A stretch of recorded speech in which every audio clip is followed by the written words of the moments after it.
Vous-même, dans votre programme, deuxième point du programme de l'élection présidentielle, vous dites il faut de la fermeté, il faut des peines planchées. On vous applique à vous ce que vous plaidiez hier. C'est arrivé à d'autres avant vous, Madame Le Pen. Est-ce que vous vous rendez... Madame Le Pen, c'est arrivé à Hubert Falco, maire de Toulon en 2023.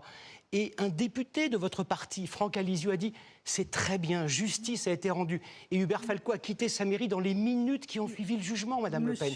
Mais en condition est-elle politique? Elle était étayée, il y a 152 pages de jugement. Non, monsieur. La loi Sapin 2, contrairement à ce que j'ai entendu beaucoup aujourd'hui, ne s'applique pas à cette affaire. Cette loi est postérieure aux faits qui nous sont reprochés. Mais la magistrate... Pas tout à fait. Il y a une vingtaine de jours de recouvrement durant lesquels ce qui vous est reproché a été appliqué. Nous sommes en décembre 2016, Madame Le Pen. En tout cas, elle est un peu à Bruxelles. En tout cas, elle est un peu à Bruxelles. Non, monsieur. Le majordome de Jean-Marie Le Pen avait-il le droit d'être payé par les contribuables français? Monsieur Boulot, je vous en supplie. Ah bah il l'a retourné, hein. Elle a voulu se pointer aux 20h, elle s'est fait retourner par Gilles Boulot. Voilà, Gilles Boulot, il s'est dit au boulot, je vais retourner Marine Le Pen.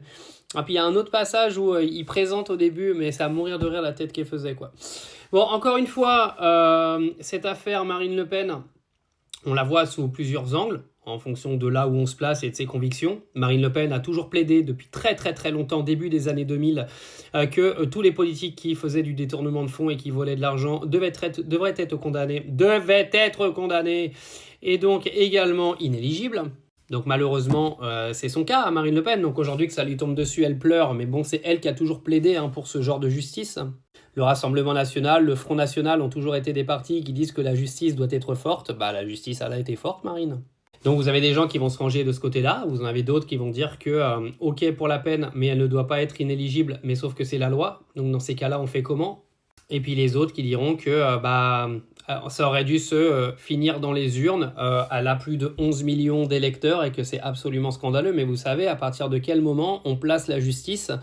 C'est un petit peu comme sur les réseaux, à partir de combien de millions d'abonnés les gens peuvent échapper à la justice. Bah non, ça marche pas comme ça. C'est pas parce qu'en fait elle est en politique et qu'elle a des gens qui vont voter pour elle qu'elle est au-dessus des lois. Parce que sinon ça voudrait dire que le maire d'une simple ville, lui, peut être condamné pour détournement de fonds, mais qu'une présidente de parti ou une tête de gondole de parti qui se présenterait pour les élections, elle aurait un totem d'immunité. Non, je suis désolé, ça marche pas.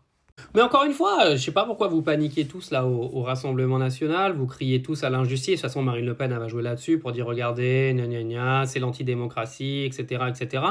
Ok, moi je veux bien l'entendre, l'argument, il n'y a aucun problème. Encore une fois, je me pose un petit peu nulle part dans cette affaire. Je vous avoue que j'en ai un peu rien à foutre qu'elle soit pas éligible en 2027, comme si elle avait été éligible, les gens auraient eu le droit de voter pour elle. Mais paniquez pas, vous avez Jordan Bardella, le TikToker politique en puissance, qui est capable de rassembler beaucoup plus que Marine Le Pen, qui porte le nom d'une sorte de poisse totale en politique.